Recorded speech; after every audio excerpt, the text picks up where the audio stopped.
कि साल भर तक घर में कोई भी फंक्शन हो, कोई भी कार्यक्रम हो, हम सोने के गहने नहीं खरीदेंगे. നിങ്ങൾ ഒരു വർഷത്തേക്ക് ഗോൾഡ് വാങ്ങുന്നത് നിർത്തിവെക്കണം. ഇപ്പം എന്തുകൊണ്ടായിരിക്കും PM അങ്ങനെ ഒരു കാര്യം പറഞ്ഞിട്ടുണ്ടാവുക? ഇപ്പം ഇന്നത്തെ ഒരു സിറ്റുവേഷൻ അനുസരിച്ച് ഈ ഗോൾഡ് വിൽക്കുന്നതാണോ അതോ ഹോൾഡ് ചെയ്യുന്നതാണോ നല്ലത്? ഈ വിൽക്കുന്ന ഗോൾഡ് ടാക്സിബിൾ ആണോ? നമ്മൾ ഈ ലോക്കറിൽ, ബാങ്ക് ലോക്കറിലൊക്കെ കൊണ്ടുപോയി ഈ സംഭവം സ്വർണം വയ്ക്കുന്നത് അത് സേഫ് ആണോ? ഇപ്പോൾ സാറിൻ്റെ ഒരു അനാലിസിസ് പ്രകാരം ഈ ഗോൾഡിൻ്റെ റേറ്റ് എത്ര വരെ കൂടാം? നമ്മുടെ മിഡിൽ ക്ലാസ് സെഗ്മെന്റിന് ഈ ഗോൾഡ് വാങ്ങുന്ന ഒരു ഇതിലേക്ക് എത്താൻ പറ്റും, അഫോർഡ് ചെയ്യാൻ പറ്റും. അതാണ് കറക്റ്റ് വേർഡ് അല്ലേ? ജറൂറത്ത് നെഹി എന്നാ പറയുന്നത്. അപ്പൊ നാളെ ഒരു ജറൂറത്ത് വരികയാണെങ്കിൽ നമ്മൾ കൊടുക്കണം എന്നാണ് പറയുന്നത്. ഈ 28,000 ടണ്ണ് വന്നിട്ട് ഓരോരുത്തരുടെ ലോക്കറിലും വീട്ടിലുള്ളത് അല്ലേ? അതാണെങ്കിൽ ഗവൺമെന്റിന് എപ്പോൾ വേണമെങ്കിലും ആ ഗോൾഡിന് മുകളിൽ കൺട്രോൾ ഉണ്ട്. നമ്മുടെ മോദിജിക്ക് വന്നിട്ട് നമ്മുടെ വീട്ടിലെ ഗോൾഡിന് മുകളിൽ കൺട്രോൾ ഇല്ലല്ലോ. നമ്മൾ 80s to 2000 ഓൾമോസ്റ്റ് സ്റ്റേബിൾ ആയിട്ടുള്ളൊരു കാലഘട്ടം ഉണ്ടായിരുന്നു പറഞ്ഞു. അങ്ങനെ ഇനി ഒരു സാധ്യതയുണ്ടോ? ഒരു മിഡിൽ ക്ലാസ്സിൽ നിന്ന് ഗോൾഡ് അഫോർഡ് ചെയ്യാൻ പറ്റുമോ? ഇനി ഗോൾഡ് വാങ്ങാൻ ഉദ്ദേശിക്കുന്ന ആൾക്കാർക്ക് കൊടുക്കാൻ വേണ്ടിയിട്ടുള്ള ഒരു മെസ്സേജ് എന്തായിരിക്കും സാറിൻ്റെ സൈഡിൽ, ഒരു അഡ്വൈസ് പോലെ? നമസ്കാരം. ഇന്ന് നമ്മൾ ഡിസ്കസ് ചെയ്യുന്ന ടോപ്പിക്ക് വളരെയധികം റെലവൻസ് ഉള്ള ടോപ്പിക്കാണ്, ഗോൾഡ്. ഈ ഗോൾഡ് എന്ന് കേൾക്കുമ്പോൾ തന്നെ നമുക്കറിയാം നമുക്ക് എത്രമാത്രം അത് ഇമോഷണലി കണക്റ്റഡ് ആണെന്നുള്ളത്. എസ്പെഷ്യലി ഇന്ത്യയിൽ ഗോൾഡ് എന്ന് പറഞ്ഞാൽ more than it's materialistic value, അതിനൊരു കൾച്ചറൽ ആൻഡ് ട്രഡീഷണൽ വാല്യൂ നമ്മൾ കാണുന്നുണ്ട്. ഇപ്പോൾ പ്രത്യേകിച്ച് ഇന്നത്തെ സിറ്റുവേഷനിൽ ഗോൾഡ് വളരെയധികം വില കയറി നിൽക്കുന്നൊരു സമയമാണ്. അതുകൊണ്ട് തന്നെ വാങ്ങുന്നവരുടെ എണ്ണത്തിൽ കുറവ് വന്നിട്ടുണ്ട്.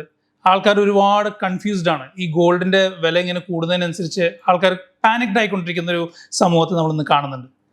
ഒപ്പം തന്നെ ഈ അടുത്ത് നമ്മുടെ പ്രൈം മിനിസ്റ്റർ പറയുകയും കൂടിയും ചെയ്തു, നിങ്ങൾ ഒരു വർഷത്തേക്ക് ഗോൾഡ് വാങ്ങുന്നത് നിർത്തിവെക്കണം എന്നുള്ളത്. എന്തായിരിക്കും അതിൻ്റെ പുറകിലുള്ള കാരണങ്ങൾ? ഇത് അറിയാൻ വേണ്ടി നമുക്ക് എക്സ്പേർട്ട് ഫിനാൻഷ്യൽ അഡ്വൈസറായ ശ്രീജിത്ത് സാറിൻ്റെ അടുത്ത് ചോദിക്കാം. സാർ നമസ്കാരം. ഞാൻ ഇവിടെ ഗോൾഡിനെ കുറിച്ചാണ് സാറിൻ്റെ അടുത്ത് ചോദിക്കാൻ വന്നിരിക്കുന്നത്. നമുക്കറിയാം ഗോൾഡ് എന്ന് പറഞ്ഞാൽ ഇന്ത്യൻ കൾച്ചർ അല്ലെങ്കിൽ ഇന്ത്യൻ സൊസൈറ്റിയുമായിട്ട് എത്രമാത്രം അലൈൻഡ് ആയിട്ട് കിടക്കുന്ന ഒരു സംഭവമാണെന്നുള്ളത്. ഇപ്പോൾ റീസെൻ്റ്ലി എനിക്ക് തോന്നുന്നു ഈ മാസം തന്നെയാണ് നമ്മുടെ പ്രൈം മിനിസ്റ്റർ പറഞ്ഞത്, कि साल भर तक घर में कोई भी फंक्शन हो, कोई भी कार्यक्रम हो, हम सोने के गहने नहीं खरीदेंगे. നിങ്ങൾ ഒരു വർഷത്തേക്ക് ഗോൾഡ് വാങ്ങുന്നത് നിർത്തിവെക്കണം. അതെ. ഒപ്പം തന്നെ ഇമ്പോർട്ട് ഡ്യൂട്ടീസ് കൂട്ടുകയും ചെയ്തു. അപ്പൊ എന്താണ് ആക്ച്വലി ഇവിടെ സംഭവിച്ചുകൊണ്ടിരിക്കുന്നത്? ബിക്കോസ് ഗോൾഡിന്റെ മാർക്കറ്റ് വല്ലാണ്ട് വോളറ്റൈൽ ആണെന്ന് നമുക്കറിയാലോ. അപ്പൊ എന്തുകൊണ്ടായിരിക്കും PM അങ്ങനെ ഒരു കാര്യം പറഞ്ഞിട്ടുണ്ടാവുക? അദ്ദേഹം പറഞ്ഞ സ്റ്റേറ്റ്മെന്റ് ഉണ്ടല്ലോ, ഹിന്ദിയിലാണ്, എന്നാലും ആ പറഞ്ഞതിൽ 2 ഘടകങ്ങളുണ്ട്. അദ്ദേഹം കണക്ട് ചെയ്ത് പറഞ്ഞത് നമ്മുടെ വാങ്ങുന്ന ജ്വല്ലറി, ഗോൾഡ് ജ്വല്ലറി ഫങ്ഷൻസിനും, നോർമലി ഇന്ത്യയിൽ ഗോൾഡ് വാങ്ങുന്നത് ഫങ്ഷൻസിനാണ്, അല്ല മാരേജ് ഒക്കേഷൻസിൽ മാത്രം വാങ്ങുന്ന ഒരു മെറ്റലാണ് ഈ പറയുന്ന ഗോൾഡ്. അല്ലാതെ വീക്കെൻഡിൽ പോയിട്ട് ആരും ജസ്റ്റ് ജനറലി പോയിട്ട് ആരും ഗോൾഡ് വാങ്ങാറില്ല. അപ്പോൾ ഈ ഫങ്ഷൻസിൽ വാങ്ങുന്ന ഗോൾഡ് നിങ്ങൾ ഈ ഒരു അടുത്ത ഒരു വർഷത്തേക്ക് നിർത്തണം എന്നുള്ള കമ്മ്യൂണിക്കേഷന് ശേഷമാണ് 6% നിന്ന് 15% ഇമ്പോർട്ട് ഡ്യൂട്ടി കൂട്ടുന്നത്. കാരണം നിങ്ങളുടെ അഫോർഡബിലിറ്റി നമുക്കറിയാം, വാങ്ങും എന്നാലും അതിനെ നിയന്ത്രിക്കാനാണ് ഈ 15% ഇമ്പോർട്ട് ഡ്യൂട്ടി കൂടുന്നത്. ഇനി ആ പ്രസംഗത്തിൻ്റെ അതിന് മുമ്പ് ചെറിയൊരു ഘടകമുണ്ട്, എനിക്കൊന്നും അധികം പേരും ശ്രദ്ധിച്ചിട്ടുണ്ടാവില്ല. അതായത് അദ്ദേഹം പറയുന്നുണ്ട്, ഇതിന് മുമ്പ് തന്നെ ഒരു കാര്യം പറയുന്നുണ്ട്. एक जमाना था जब संकट आता था, कोई युद्ध होता था, तो लोग देश हित में सोना दान दे देते थे. आज दान की जरूरत नहीं है, लेकिन देश हित में हमको ये तय करना पड़ेगा. നമുക്കൊരു കാലഘട്ടം ഉണ്ടായിരുന്നു, യുദ്ധകാലങ്ങളിലും ആ ഒരു അടിയന്തരാവസ്ഥകളിലൊക്കെ ജനങ്ങൾ ഇന്ത്യക്ക് വേണ്ടിയിട്ട് രാജ്യസ്നേഹം കൊണ്ടുവന്നിട്ട് നമ്മുടെ ജ്വല്ലറി ദാനം ചെയ്യുന്നൊരു പ്രക്രിയ ഉണ്ടായിരുന്നു പോലും. കേട്ടിട്ടുണ്ടോ അങ്ങനത്തെ ഒരു സമയത്ത്?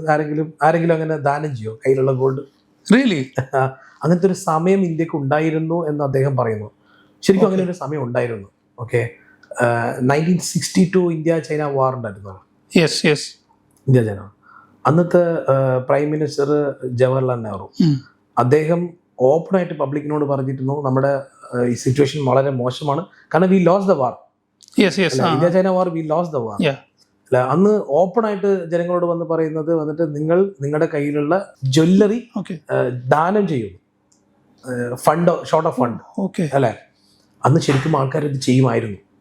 ഓക്കെ, സ്ട്രീറ്റായിട്ട് ആൾക്കാർ ഇങ്ങനെ പോവായിരുന്നു, കളക്ട് ചെയ്യായിരുന്നു വളകളും മാലകളും കമ്മലുകളും. ആൾക്കാർ അവരവരുടെ കയ്യിലുള്ള സാധനങ്ങൾ അഴിച്ചു കൊടുക്കുന്നു. പിന്നെയും ഉണ്ടായിരുന്നു 1965 പിന്നെയും ഉണ്ടായിരുന്നു. അന്നത്തെ പ്രൈം മിനിസ്റ്ററും ആരാന്ന് എനിക്ക് ഓർമ്മയില്ല. അന്ന് ഇന്ത്യ പാകിസ്ഥാൻ വാർ ആയിരുന്നു, ലാൽ ബഹാദൂർ ശാസ്ത്രി. അതെ. അന്നും ഇതേപോലത്തെ ഡിമാൻഡ് ഉണ്ടായിരുന്നു. വന്നിട്ട് നിങ്ങൾ നിങ്ങളുടെ കയ്യിലുള്ള ജ്വല്ലറികൾ, കാരണം നമ്മുടെ കയ്യിൽ ഫണ്ട് ഷോർട്ടാണ്, വീടുണ്ടാവും മണി, റൈറ്റ് അല്ലേ. അപ്പം എന്താ, അന്ന് എല്ലാവരും അവരുടെ ഇതേപോലെ തന്നെ വളകളും കമ്മലും കാതിലേക്ക് ഊരിക്കൊടുക്കുമായിരുന്നു. അന്ന് ആൾക്കാർ ചെയ്യുമായിരുന്നു. എന്തായിരുന്നു, നമ്മുടെ 1947 ഇൻഡിപെൻഡൻസ് കഴിഞ്ഞിട്ട് ഇന്ത്യയിൽ ഒരു പാട്രിയോട്ടിസം എന്ന് പറയുന്ന സാധനം ഭയങ്കര കത്തി നിൽക്കുന്ന സമയമാണ്. ഈ 62, 65 എന്നൊക്കെ പറയുന്ന കാലഘട്ടത്തിലൊക്കെ വന്നിട്ട് നമ്മൾ ഇമോഷണലി, അന്നാണ് ഏറ്റവും കൂടുതൽ ഹിന്ദി സിനിമയിലൊക്കെ പാട്രിയോട്ടിക് മൂവില് സൈനികരുടെ സിനിമകൾ മാത്രം കണ്ടുകൊണ്ടിരുന്ന കാലഘട്ടമാണ് നമ്മൾ ഹിന്ദി സിനിമ കണ്ടു കഴിഞ്ഞാൽ, അല്ലേ. ഇമോഷണലി അന്ന് ആൾക്കാർ ചെയ്യുമായിരുന്നു. ഇന്ന് 2026 വന്ന് നിൽക്കുമ്പോൾ ഇങ്ങനത്തെ ഒരു കാലഘട്ടം വന്നു കഴിഞ്ഞാൽ, ഒരു യുദ്ധം വന്നു കഴിഞ്ഞാൽ ആരെങ്കിലും അവരുടെ വളയും കമ്മലും എഴുതി കൊടുക്കും ആരെങ്കിലും? നെവർ. ഇന്ത്യയിൽ എത്ര ടണ്ണ് ഗോൾഡ് ഉണ്ടെന്ന് അറിയാം വീടുകളിൽ? എനിക്ക് തോന്നുന്നത് JP മോർഗന്റെ ഒരു സ്റ്റഡിയാണ്, 28,000 ടൺ ഉണ്ടെന്നാണ് പറയുന്നത്. Okay. But there are many other media അവർ സംസാരിക്കുന്നത് 34,000 ടൺ ഉണ്ടെന്നാണ് ചില മീഡിയ സംസാരിക്കുന്നത്. 34,000 ടണ്ണ് എന്ന് പറയുമ്പം ഓൾമോസ്റ്റ് ഒരു 3.4 crore കിലോ ഗോൾഡ്. അല്ലേ, എത്ര കിലോ ഗോൾഡാണ് പറയുന്നത്? 3.4 crore കിലോ. അത്രയും ഗോൾഡ് എവിടെയുള്ളത്? നമ്മുടെ വീടുകളിലാണുള്ളത്. അമ്മമാരുടെ കയ്യിലും സ്ത്രീകളുടെ കയ്യിലും ലോക്കറിലും ബാങ്ക് ലോക്കറിലേക്ക് കിടക്കുകയാണ് ഇത്രയും കിലോ ഗോൾഡുകൾ. അപ്പം ഞാനിവിടെ ഇപ്പോൾ ജസ്റ്റ് ഇങ്ങനെ നേരത്തെ സാർ ഇങ്ങനെ പറഞ്ഞല്ലോ, അപ്പം ഞാൻ ആലോചിക്കും, ഈ ഇപ്പോൾ ഒരു വാർ വന്നാൽ ഈ 34,000 ടൺസ് ഉണ്ടെങ്കിൽ കൂടി അതൊന്നും ആരും കൊടുക്കാൻ തയ്യാറാവില്ല എന്നുള്ളൊരു മൈൻഡ് സെറ്റിൽ എത്തി എന്ന് പറയുന്നത്. കൊടുക്കുമോ? ഇല്ല. അപ്പോൾ എന്താ പറയുന്നത്, അതിൻ്റെ ആ ഒരു നമ്മുടെ ആ ഒരു പ്രസംഗത്തിൽ മോദിജി എന്താ പറയുന്നത് പറഞ്ഞാൽ, ഇപ്പം ആ ഒരു സാഹചര്യമല്ല, അല്ല, യുദ്ധത്തിൻ്റെ സാഹചര്യമല്ല അത്. ഇപ്പം നിങ്ങൾ ചെയ്യേണ്ട ഒരു സാഹചര്യം ഇല്ല എന്നാണ്. ജറൂറത്ത് നഹി എന്നാണ് പറയുന്നത്. അപ്പോൾ നാളെ ഒരു ജറൂറത്ത് വരികയാണെങ്കിൽ നമ്മൾ കൊടുക്കണം എന്നാണ് പറയുന്നത്. അല്ലെ, ചോദിക്കാം, അല്ലേ. കാരണം ഗവൺമെന്റിന്റെ കയ്യിൽ ഡോളർ റിസർവ് ഇല്ല. ആ ഡോളർ റിസർവിന്റെ വീക്കാകുന്നത് കൊണ്ടാണ് നമ്മുടെ ഈ പറയുന്ന, എന്തുകൊണ്ടാണ് സെൻട്രൽ ബാങ്ക് നമ്മൾ ഇമ്പോർട്ട് ചെയ്യുന്നത്? ഇന്ത്യയിൽ ആരാണ് ഗോൾഡ് ഇമ്പോർട്ട് ചെയ്യുന്നത്? നമ്മൾ കാണുന്ന ജ്വല്ലറിക്കാരെന്നല്ല ഇമ്പോർട്ട് ചെയ്യുന്നത്, മെയിൻലി സെൻട്രൽ ബാങ്കാണ്. അല്ല, സെൻട്രൽ ബാങ്കാണ് ഇമ്പോർട്ട് ചെയ്യുന്നത്. സെൻട്രൽ ബാങ്ക് ഇമ്പോർട്ട് ചെയ്യുന്നത് അതിന് ഡോളർ കൊടുക്കണം. ഈ ഡോളർ കൊടുത്തിട്ടാണ് നമ്മൾ ഇമ്പോർട്ട് ചെയ്യുന്നത്. അപ്പോൾ ഡോളറിന്റെ കയ്യിൽ ഇല്ലെങ്കിൽ ഓട്ടോമാറ്റിക്കലി എന്താ സംഭവിക്കാം? എന്തായാലും ഇമ്പോർട്ട് ഇത് എന്തായാലും നടക്കുന്നുണ്ട്. നമ്മൾ എന്തൊക്കെയാണ് ഇമ്പോർട്ട് ചെയ്യുന്നത്? നമ്മൾ ഓയിൽ ഇമ്പോർട്ട് ചെയ്യുന്നു, അല്ല, പെട്രോളിയം മെയിൻ സംഭവം അതാണല്ലോ ഇമ്പോർട്ട് ചെയ്യുന്നത്. ഇത് വളരെ എസെൻഷ്യൽ ആണ്. അടുത്ത് നമ്മൾ ഇമ്പോർട്ട് ചെയ്യുന്നതാണ് ഗോൾഡാണ്. ഒട്ടും എസെൻഷ്യൽ അല്ല, കറക്റ്റ്, ഒട്ടും എസെൻഷ്യൽ അല്ല ഗോൾഡ്. പക്ഷെ എന്നിട്ടും നമ്മൾ കൺസിസ്റ്റന്റ് ആയിട്ട് ഇമ്പോർട്ട് ചെയ്യുന്നു. അപ്പോൾ കൺസിസ്റ്റന്റ് ഇമ്പോർട്ട് ചെയ്യുന്ന സമയത്ത് നമുക്ക് കൺസിസ്റ്റന്റ് ആയിട്ട് ഡോളർ വേണം കൊടുക്കാൻ. അപ്പോൾ ഈ ഡോളറിന്റെ പരിമിതി കൊണ്ടാണ് ഗവൺമെന്റ് പറയുന്നത്, കാരണം പെട്രോളിന് കൊടുക്കേണ്ട ഡോളർ നമ്മൾ പെട്രോളിന് പൈസ കൂടിക്കൊണ്ടിരിക്കുന്നുണ്ട്. കറക്റ്റ്. അപ്പം അത് കണ്ടിന്യൂസ് ആയിട്ട് നമുക്ക് വേണ്ട ഒരു സപ്ലൈ ആണല്ലോ. ഈ ആ ഇതിൽ തന്നെ അദ്ദേഹം പറയുന്നുണ്ട്, വർക്ക് ഫ്രം ഹോം ചെയ്യൂ, അല്ലെ, ഒരു സ്ഥലത്ത് മറ്റേ പബ്ലിക് സർവീസ് കൂടുതൽ ഉപയോഗിക്കൂ, അല്ലെ, രണ്ടുപേര് 2 കാറിൽ പോകാതെ 1 കാറിൽ പോകൂ. ഹി ഫോർസി വന്നിട്ട് നമ്മൾക്ക് will have a deficit of $1 to buy petrol. Okay, അല്ലെ, ഡീസലും പെട്രോളും വാങ്ങാൻ നമ്മുടെ കയ്യിൽ ചിലപ്പോൾ ഡോളർ ഉണ്ടാവണമെന്നില്ല. അപ്പോൾ ഈ ഡോളർ നമ്മൾ പെട്രോളും ഡീസലും വാങ്ങാൻ സേവ് ചെയ്യണമെങ്കിൽ ഈ എസെൻഷ്യൽ ഐറ്റം നമ്മൾ നിർത്തണമല്ലോ. റൈറ്റ് അല്ലേ. സോ ആ ഒരു കാരണം കൊണ്ടാണ് ഇന്ത്യ പറഞ്ഞത് 28,000 34,000 ടണ്ണ് ഗോൾഡ് ഓൾറെഡി ഇന്ത്യയിലുണ്ട്. അത് ഓൾറെഡി ഐഡിലാണ്, അല്ലേ. ഇതൊന്നും ഇൻകം ജനറേറ്റ് ചെയ്യുന്ന അസറ്റ് അല്ലല്ലോ. അല്ല, പ്രത്യേകിച്ച് ഹൗസ് ഹോൾഡിലെ ഒരിക്കലല്ല, എല്ലാം ലോക്കറി കിടക്കാണ്. അല്ലെ വീട്ടിൽ കിടക്കാണ്. ഇത് ആരും തന്നെ ഈ 34,000 ടണ്ണും ആരും ഡെയിലി ഉപയോഗിക്കുന്നില്ല എന്നുള്ളതാണ് സത്യം. ഓഫ് കോഴ്സ് അല്ലേ? അപ്പോൾ എന്താ വേണ്ടത്? അദ്ദേഹം പറയുന്നത് ഇത് നിർത്തൂ, ഇമ്പോർട്ട് ഡ്യൂട്ടി കൂട്ടി, ഇനി ഡൊമസ്റ്റിക്കലി ഇന്ത്യയിൽ അവൈലബിൾ ആയിട്ടുള്ള കൂടുതൽ തന്നെ വന്നിട്ട് ആവശ്യമില്ലാത്തവർ ആവശ്യമുള്ളവർ കൊടുക്കും, അല്ലേ? ഇപ്പം നമ്മൾ കാരണം ഇപ്പം നമ്മളിപ്പോൾ ഒരു മാർക്കറ്റിൽ കണ്ടു കഴിഞ്ഞാൽ ഏറ്റവും കൂടുതൽ നമ്മൾ കേരളത്തിൽ വരുമ്പം ജ്വല്ലറി ആണല്ലോ കേരളത്തിൽ. ഒന്നിക്ക് ജ്വല്ലറി, അല്ലെങ്കിൽ ആ ജ്വല്ലറി വാങ്ങിച്ചിട്ട് നമ്മൾ മറ്റേ NBFC കൊണ്ടേ കൊടുത്തിട്ട് നമ്മൾ ഗോൾഡുമാണ് ഏറ്റവും കൂടുതൽ ഇവിടെ സർവീസ് ഉള്ളത്. ഫോർ എക്സാമ്പിൾ ഇപ്പം നമ്മൾ കഴിഞ്ഞ ഒരു 2-3 മാസമായിട്ട് കാണുന്നത് എല്ലാവരും ഓൾഡ് ഗോൾഡ് വാങ്ങിക്കുകയാണ്. ഇത് ക്യാഷിന് വാങ്ങിക്കുകയാണ്. ജ്വല്ലറീസ് ഓൾഡ് ഗോൾഡ് ക്യാഷ് കൊടുത്ത് വാങ്ങിക്കുകയാണ്. 2 വർഷം മുമ്പിൽ ഒരു 10 പവൻ ഗോൾഡ് കൊണ്ട് മാർക്കറ്റിൽ വിൽക്കണമെങ്കിൽ എത്ര ബുദ്ധിമുട്ടുണ്ട്. പ്രാക്ടിക്കലി നോബഡി വിൽ ഗിവ് മണി. അന്ന് 10 പവൻ കൊണ്ട് ഒരു ജ്വല്ലറി ഷോപ്പിൽ പോയി കഴിഞ്ഞാൽ എനിക്ക് കാശ് കിട്ടില്ല. അവർ പറയും യു വിൽ എക്സ്ചേഞ്ച് ചെയ്തിട്ട് വേറെ ഗോൾഡ് മാറ്റാനേ അവർ എൻകറേജ് ചെയ്തു. അവരൊരിക്കലും ക്യാഷ് സെറ്റിൽ ചെയ്യില്ല. പക്ഷെ ഇന്ന് അവർ ക്യാഷ് സെറ്റിൽ ചെയ്യാണ്. കാരണം ഇമ്പോർട്ട് ഡ്യൂട്ടി എടുത്ത് ഈ ഗോൾഡ് ഇവിടെ കൊണ്ടുവന്ന് മെൽറ്റ് ചെയ്ത് ഈ സാധനം ജ്വല്ലറി ആക്കി മാറ്റുന്നതിനെക്കാട്ടും മച്ച് ചീപ്പറാണ് ഈ പറഞ്ഞ ഓൾഡ് ഗോൾഡ് വാങ്ങി വിൽക്കുന്നത്. അല്ല, so it's again a right time.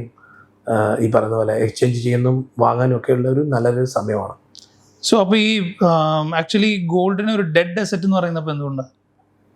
ഒരു അസറ്റ്, ഏത് അസറ്റ് ആയാലും അതിൽ നിന്നൊരു വരുമാനം ഉണ്ടാവണം. ഡെപ്പോസിറ്റിൽ നിന്ന് ഇൻട്രസ്റ്റ് വേണം, വീടുണ്ടെങ്കിൽ റെൻറ്റ് കിട്ടണം, അല്ലേ? ഷെയർ ഉണ്ടെങ്കിൽ ഡിവിഡൻഡ് കിട്ടണം, ഒരു ബിസിനസ് ഉണ്ടെങ്കിൽ എനിക്ക് പ്രോഫിറ്റ് കിട്ടണം. അപ്പോൾ ഏത് അസറ്റ് എന്ന് വന്നാൽ എനിക്ക് വരുമാനം കിട്ടുന്ന സംഭവത്തിനെയാണ് നമ്മൾ അസറ്റ് എന്ന് പറയാം. ഇപ്പം നമ്മൾ ലോക്കറി കിടക്കുന്ന ഒരു ഗോൾഡ്, അതിൽ നിന്ന് നമുക്ക് വല്ല വരുമാനം ഉണ്ടോ? ഇല്ല, ഐഡിയൽ അസറ്റാണ്. അല്ലെ, 34,000 ടൺ എന്ന് പറയുമ്പോൾ imagine the kind of a value of money today, അല്ലേ? പക്ഷേ this not generating any income in India. ഇതെല്ലാം ഐഡിയൽ അസറ്റാണ്. ഓഫ് കോഴ്സ് അതിൻ്റെ മാർക്കറ്റ് വാല്യൂ കൂടുന്നുണ്ട്, ഗ്രോത്ത്. ഫോർ എക്സാമ്പിൾ 2020 ഞാൻ പറയും ഒരു 4,000-5,000 രൂപ ഒരു ഗ്രാമിനുണ്ടെങ്കിൽ അപ്രോക്സിമേറ്റ്ലി ഇന്ന് 2026 വന്ന് നോക്കുമ്പോൾ ഓൾമോസ്റ്റ് ഒരു 13,000-14,000 വന്ന് നിൽക്കുകയാണ്, അല്ലേ? അപ്പോൾ 14,600 പോകണം. ഇനിയും കൂടും, ഇത് ഇനിയും കൂടും. അപ്പം പ്രാക്ടിക്കലി എന്താ മനസ്സിലാക്കുന്നത്? ആ വാല്യൂ കൂടുന്നുണ്ട്, പക്ഷെ ഒന്നും തന്നെ റിയലൈസ്ഡ് വാല്യൂ അല്ല, നോഷണൽ വാല്യൂ ആണ്.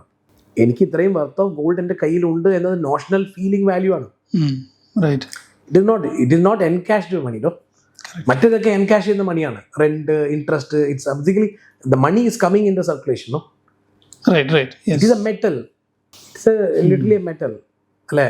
എന്താ perceived value of a metal? എന്താണ് നാളെ ഫ്യൂച്ചറിൽ ഇതിനൊരു വാല്യൂ ഉണ്ടാകും എന്നതുകൊണ്ട് നോർമലി ആൾക്കാർ ഗോൾഡ് വാങ്ങിക്കുന്നത് to some extent safety, security, ഇൻവെസ്റ്റ്മെൻറ്റിനാണ്. അല്ലെ, നാളെ എനിക്കിത് ഉപയോഗിക്കാൻ പറ്റും, അല്ലെ? നാളെ ഒരു ആവശ്യം വന്നു കഴിഞ്ഞാൽ എനിക്ക്, of course it's easily A liquid asset. Long term perspective it is A very very strong liquid asset. ഇന്ന് കൊടുത്താൽ എനിക്ക് നാളെ പൈസ. സാർ, അങ്ങനെയാണെങ്കിലേ ഇപ്പോൾ ആക്ച്വലി ഇപ്പോൾ ഗോൾഡിൻ്റെ റേറ്റ് എനിക്ക് തോന്നുമ്പോൾ 1.25 ലക്ഷം അടുത്ത് എത്തിയിട്ടുണ്ട് ഒരു പവൻ്റെ, അല്ലേ? അപ്പോൾ ആ ഒരു റേറ്റിൽ ഇപ്പോൾ ഈ ഇന്നത്തെ ഒരു സിറ്റുവേഷൻ അനുസരിച്ച് ഈ ഗോൾഡ് വിൽക്കുന്നതാണോ അതോ ഹോൾഡ് ചെയ്യുന്നതാണോ നല്ലത്? ഹോൾഡ് ചെയ്യുന്നത് എന്തുകൊണ്ടാണ്? ഇനിയും ഇതിൻ്റെ വില കൂടും, കൂടി പോകും. നല്ല അപ്പോൾ നമ്മളെപ്പോഴും ഏത് സംഭവം അസറ്റ് ഹോൾഡ് ചെയ്യുന്നത് അതിൻ്റെ വാല്യൂ ഇങ്ങനെ കൂടും കോമ്പൗണ്ടിങ് ആയിട്ട് വരുന്ന. എത്ര വരെ കൂടുമെന്ന് നമുക്ക് തന്നെ ഉറപ്പില്ല. എത്ര വേണമെങ്കിലും കൂടാം, ചിലപ്പോൾ 2 ലക്ഷം ആവാം, അല്ലേ? 2 ലക്ഷം വരെ കൂടാം. അപ്പോൾ ഐഡിയലി ഈ ഗോൾഡൊക്കെ നമ്മൾ കുറേ മുന്നേ വാങ്ങിച്ചതായിരിക്കാം. അപ്പം നമുക്ക് മൈൻഡ് സെറ്റിൽ ഇത് വിൽക്കാൻ തോന്നാത്തത് എന്തുകൊണ്ടാണെന്ന് പറഞ്ഞാൽ ഇനിയും ഇത് കൂടാൻ സാധ്യതയുണ്ട്. ആകെ മനസ്സിലാക്കേണ്ടത് ഏത് സമയത്ത് ഇത് കൂടി. ഇന്നത്തെ ഒരു മാർക്കറ്റ് കണ്ടീഷൻസും ഡോളർ വീക്ക് ആയിക്കൊണ്ടിരിക്കുന്നു, വാറിൻ്റെ ഒരു ഇങ്ങനത്തെ എല്ലാം ഡോളറിൻ്റെ ഡെഫിസിറ്റ് അങ്ങനെയെല്ലാം കൊണ്ടാണ് വന്നിട്ട് ഈ പറഞ്ഞ ഗോൾഡിൻ്റെ റേറ്റ് ഇങ്ങനെ കൂടി വരുന്നത്. ഒരു സമയത്ത് വന്ന് നിന്ന് കഴിഞ്ഞാൽ ചിലപ്പം ദർ ഇസ് എ പോസിബിലിറ്റി ഒരു റേറ്റിൽ വന്ന് സ്റ്റിക്കായി കഴിഞ്ഞാൽ, എപ്പോഴാണെന്ന് എനിക്കറിയില്ല, അവിടുന്ന് പിന്നെ ചിലപ്പോൾ 5, 10, 20 വർഷത്തേക്ക് ചിലപ്പോൾ അത് കണ്ടിന്യൂസ് ആയിട്ട് അതേ റേറ്റ് ആയിട്ട് മാറും. ഓക്കെ, അങ്ങനത്തെ ഒരു കാലഘട്ടം ഇന്ത്യയിലുണ്ടായിരുന്നു. ഗോൾഡ് സ്റ്റേബിളായിട്ട് 20 വർഷത്തോളം ഗോൾഡിൻ്റെ റേറ്റ് ഒരിക്കലും മാറാതെ അതേ സ്റ്റേബിളായിട്ട് നിന്നുകൊണ്ട് കാലഘട്ടം. 1980 മുതൽ 2000 വരെ ഗോൾഡിൻ്റെ റേറ്റ് ഓൾമോസ്റ്റ് സ്റ്റേബിളായിരുന്നു. ഇത്രയും വോൾട്ടൈൽ അല്ല. കറക്റ്റ്. 1980 സമയത്ത് മുതൽ 2000 വരെയുള്ള കാലഘട്ടത്തിൽ gold was A very very normal. അന്ന് ഗോൾഡിനെ ആരും തന്നെ ഒരു ഇൻവെസ്റ്റ്മെന്റ് മെറ്റലായിട്ട് കണ്ടില്ല. അന്നൊരു ഫംഗ്ഷൻ ഉപയോഗിക്കുന്ന മെറ്റലായിട്ടായിരുന്നു കൂടുതൽ വന്നത്. അല്ലെ, കല്യാണത്തിനും കാര്യങ്ങൾക്കും ആ ഒരു സമയത്ത് ഒരു ആഭരണമായിട്ടായിരുന്നു.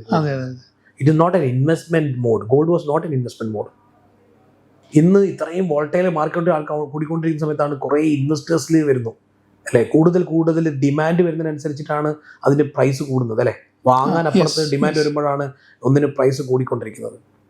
അപ്പോൾ ഒരു സ്റ്റേജിൽ വന്നിട്ട് ചിലപ്പം 2 ലക്ഷത്തിലോ 2.25 ലക്ഷത്തിലോ പോയി സ്റ്റക്കായി നിന്ന് കഴിഞ്ഞാൽ ചിലപ്പോൾ ഒരു 5 വർഷം 10 വർഷത്തേക്ക് ഗോൾഡ് സ്റ്റേബിൾ ആകുമെന്ന് വിചാരിച്ചോളൂ. ഓക്കെ, അന്നേരം ഈ ഇൻവെസ്റ്റേഴ്സ് ഗ്രൂപ്പ് ഉണ്ടല്ലോ, അവർ പാർട്ടിസിപ്പേറ്റ് ചെയ്യില്ല. കാരണം വില മാറുന്നില്ല. അവർ പാർട്ടിസിപ്പേറ്റ് ഇല്ല. അവർ ഇമ്മീഡിയറ്റ്ലി അത് ഡിസ്പേഴ്സ് ചെയ്യാൻ തുടങ്ങും. ഓക്കെ, അതപ്പം തന്നെ അവർ വിൽക്കാൻ തുടങ്ങും. അപ്പം എന്താ സമയം, ആ ഒരു സമയത്ത് ശരിക്കും ജെന്യുവിൻ ബയേഴ്സ് മാത്രമേ ഉണ്ടാവുള്ളൂ. റിയൽ എസ്റ്റേറ്റ് പോലെയാണ് വിചാരിച്ചോളൂ. 2017 വരെ ഇന്ത്യയിൽ കേരളത്തിൽ നോക്കിക്കഴിഞ്ഞാൽ റിയൽ എസ്റ്റേറ്റ് എന്ന് പറയുമ്പോൾ ഭയങ്കര വോളട്ടൈലായിരുന്നു. ഡിമോണിസേഷൻ വരുന്നവരെ ഭയങ്കര വോളട്ടൈലായിരുന്നു. ഈ വോളട്ടൈൽ ആയിട്ടുള്ള മാർക്കറ്റിൽ എന്താ സംഭവിച്ചത്? ഫ്ലാറ്റ് നമ്മൾ പറയുന്നതാണ് പൈസ അല്ലേ. അന്ന് ആൾക്കാർ ആവശ്യത്തിൽ കൂടുതൽ സ്റ്റോക്ക് പോലെ ഈ ഇൻവെന്ററി വാങ്ങിച്ചു വെച്ചായിരുന്നു. ഇന്നത്തെ കാലഘട്ടത്തിൽ ആർക്കും തന്നെ ഒരുപാട് ഇൻവെന്ററി ആണ്, കൂടുതൽ ഐഡിയൽ അസറ്റാണ്. ഈ ഫ്ലാറ്റ് ആൻഡ് ഐഡിയൽ അസറ്റാണ്. പ്ലോട്ട് ഐഡിയലായി, കാരണം വാല്യൂ കൂടുന്നില്ല, വാങ്ങാൻ ആളില്ലാത്തതുകൊണ്ട് കൂടുന്നില്ല. അപ്പം നമുക്കൊരു ജെന്യുവിൻ ബയർ വരുന്നൊരു കാലഘട്ടം. ജെന്യുവിൻ ബയർ വരുമ്പോൾ ഓട്ടോമാറ്റിക്കലി പ്രൈസ് ഫോൾ ആവും.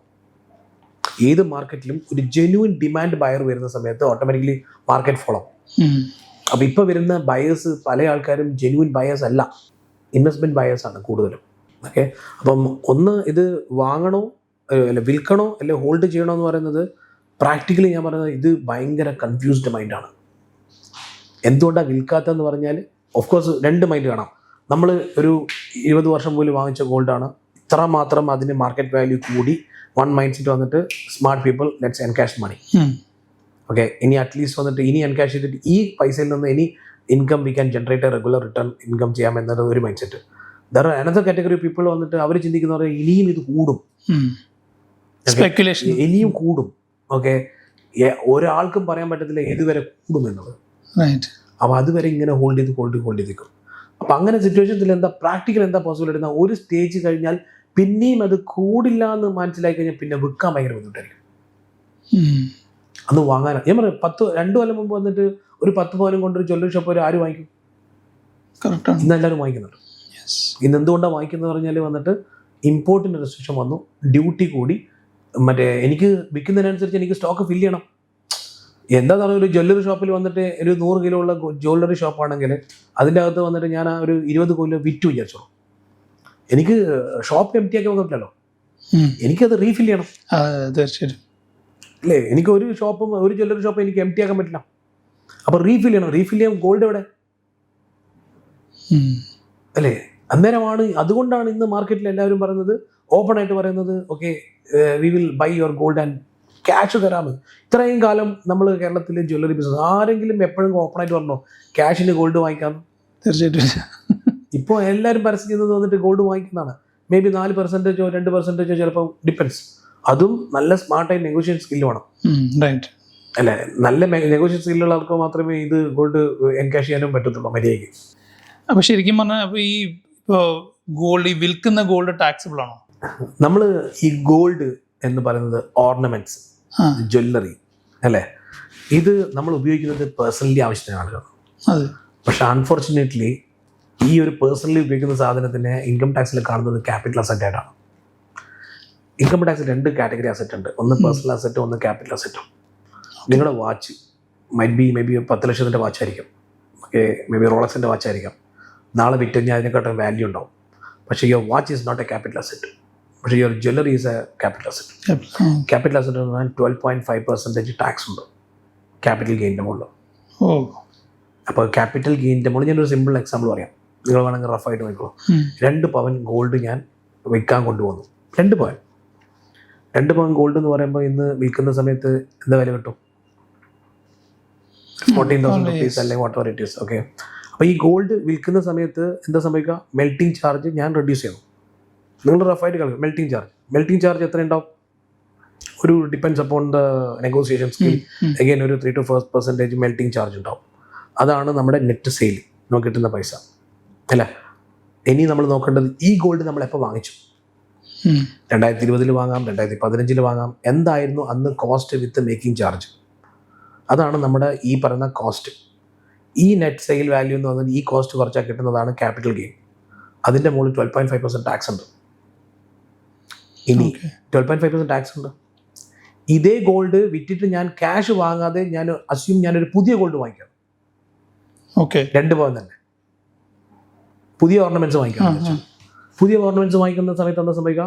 You will have A same gold rate, അതിൻ്റെ മുകളിൽ you will have A making charge അല്ലേ. മേക്കിംഗ് ചാർജ് ഉണ്ടാവും. ഡിപ്പെൻസ് ആക്കാൻ നിങ്ങൾ വാങ്ങുന്ന ഓർണമെന്റ് പോലെ 10 മുതൽ 25, 15 എന്താന്ന് പറഞ്ഞാൽ % മേക്കിംഗ് ചാർജ് ഉണ്ടാവും. അതിൻ്റെ മുകളിൽ രണ്ടിൻ്റെയും വാല്യൂ കൂടി അതിൻ്റെ മുകളിൽ 3% GST ഉണ്ടാവും. ഇതാണ് ടോട്ടൽ നമ്മുടെ വാല്യൂ അല്ലേ.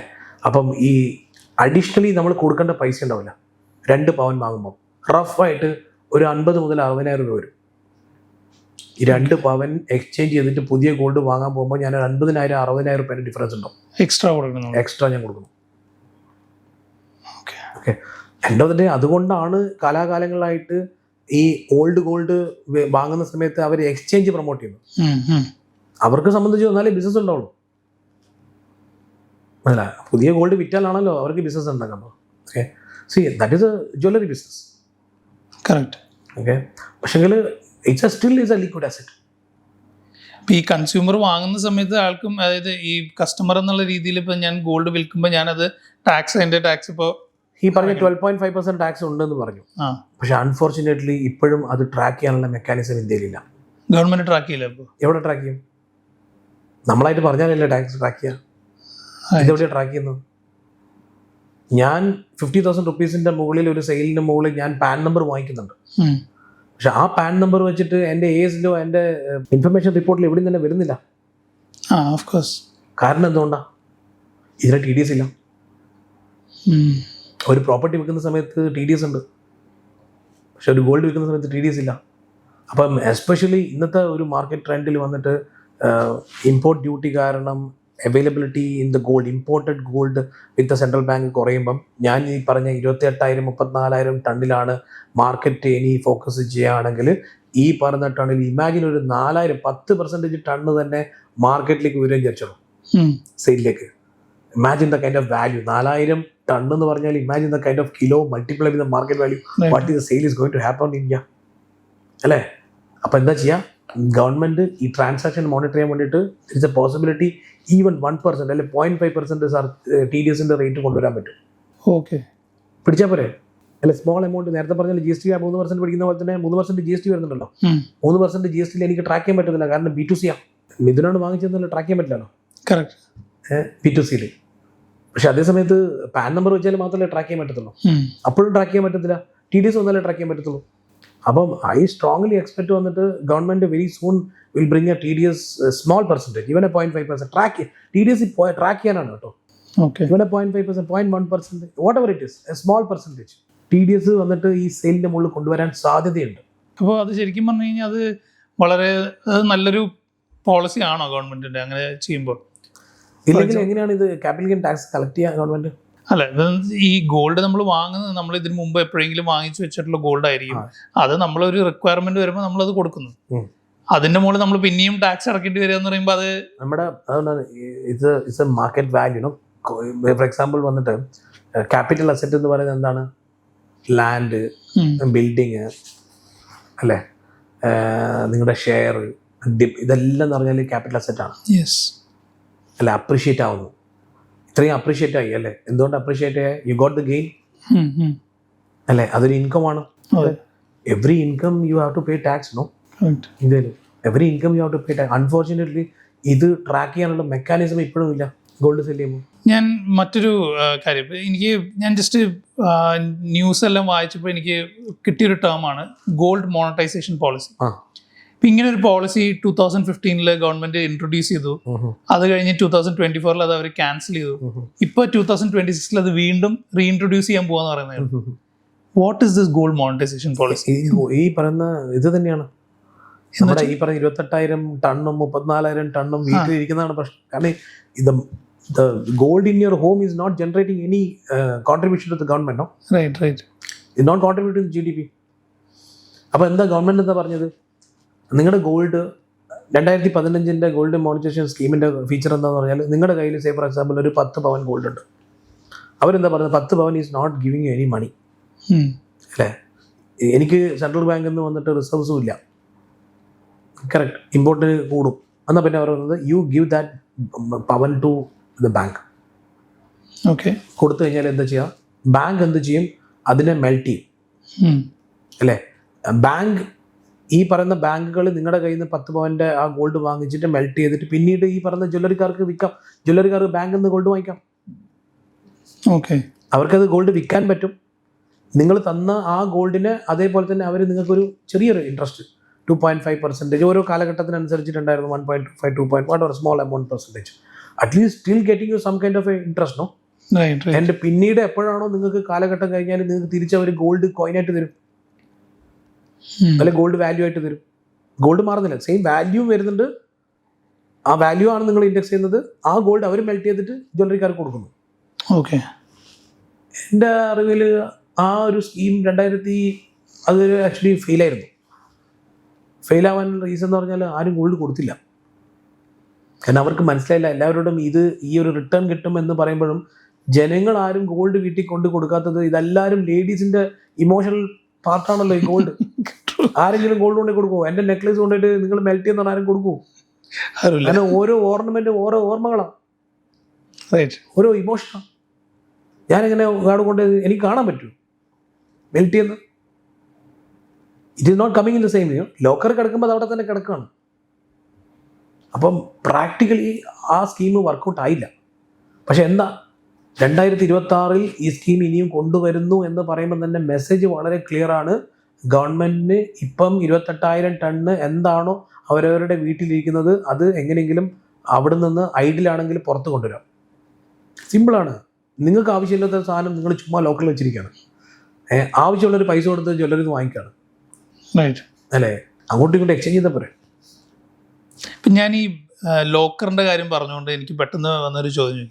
ഈ ഐഡിയലി നമ്മൾ ഈ ലോക്കറിൽ, ബാങ്ക് ലോക്കറിലൊക്കെ കൊണ്ടുപോയി ഈ സംഭവം സ്വർണം വയ്ക്കുന്നത് അത് സേഫ് ആണോ ശരിക്കും പറഞ്ഞത്? കാരണം ഞാൻ കേട്ടിട്ടുള്ള കാര്യമാണ്, ബാങ്കിന് അതിൻ്റെ ലയബിലിറ്റി നമ്മുടെ വാല്യൂവിൻ്റെ, നമ്മുടെ ഗോൾഡ് ഇപ്പോൾ ഒരു 20 ലക്ഷത്തിൻ്റെ ഗോൾഡ് ഞാൻ അതിൽ വെച്ചിട്ടുണ്ടെങ്കിൽ bank is not liable for that 20 lakhs. അല്ല, അവർക്ക് അറിയില്ലല്ലോ എത്രയാണ് നമ്മൾ വെച്ചത്. നമ്മുടെ റെന്റിന്റെ മേ ബി 100 times. അതായത് ഇപ്പോൾ ഞാൻ ഒരു 20,000 ആണ് എൻ്റെ റെന്റ് എന്ന് വെച്ച് കഴിഞ്ഞാൽ 20,000 റെന്റുള്ള ചെറിയ തുച്ഛമായ റെന്റിലുള്ളൂ. അല്ല, നമ്മളിപ്പോൾ ബാങ്ക് കൂട്ടിയില്ലേ, ലോക്കർ റേറ്റ് കൂട്ടിയില്ലേ? ഓക്കെ, എത്രയാണ് ഇപ്പോൾ? എനിക്ക് തോന്നുന്നു റീസെന്റ് ആനുവൽ റെന്റ് അല്ലേ? Annual rent. യെസ്, ആനുവൽ ആണ് അല്ലേ? അതിനനുസരിച്ച് റെന്റിന്റെ ഒരു മൾട്ടിപ്പിൾ ആണ്. എനിക്ക് കൃത്യമായിട്ട് എനിക്കറിയില്ല, എന്നാലും പറയാം റെന്റിന്റെ മൾട്ടിപ്പിൾ ആണ്. എൻ്റെ അതിനകത്ത് ചിലപ്പോൾ 1.5 കോടിയുടെ ഗോൾഡ് ഉണ്ടോ? കറക്റ്റ്, അതാ ചോദിച്ചത് അല്ലേ? എൻ്റെ 100 പവൻ എന്ന് പറയുന്നത് പൈസ എത്രയും അല്ല, 100 പവൻ ലോക്കർ ഉണ്ടെന്ന് പൈസ എത്രയും ആരാണ് ഗ്യാരണ്ടി ചെയ്യുന്നത്? അല്ലേ? So locker, your gold in locker is not safe. കാരണം വീട്ടിൽ വെച്ച് കഴിഞ്ഞാൽ വീട്ടിൽ സേഫ്റ്റി കുറവുള്ളതുകൊണ്ടാണ് നമ്മൾ ബാങ്ക് ലോക്കറിൽ വെക്കുന്നത്. അവിടെ ഐഡിയലി സേഫ് അല്ലാന്നുണ്ടെങ്കിൽ what is the next option ആണ്. ഐ എം നോട്ട് സേയിങ് വന്നിട്ട് it's may be out of, may be നമ്മളിപ്പം ഫ്ലൈറ്റിൽ യാത്ര ചെയ്യുമ്പോൾ വന്നിട്ട് എത്ര ഫ്ലൈറ്റ് ക്രാഷ് ആവുന്നുണ്ട് അല്ലേ? അല്ല, കമ്പാരിറ്റീവ്ലി ഇൻ ഇന്ത്യയിൽ വന്നിട്ട് all the lockers are actually to some extent it safe. അല്ല, എത്ര ലോക്കറിൽ നിന്ന് നമ്മൾ കൊള്ളയടിക്കുന്നുണ്ട് ഇന്ത്യയിൽ? Very rare, no? Very rare.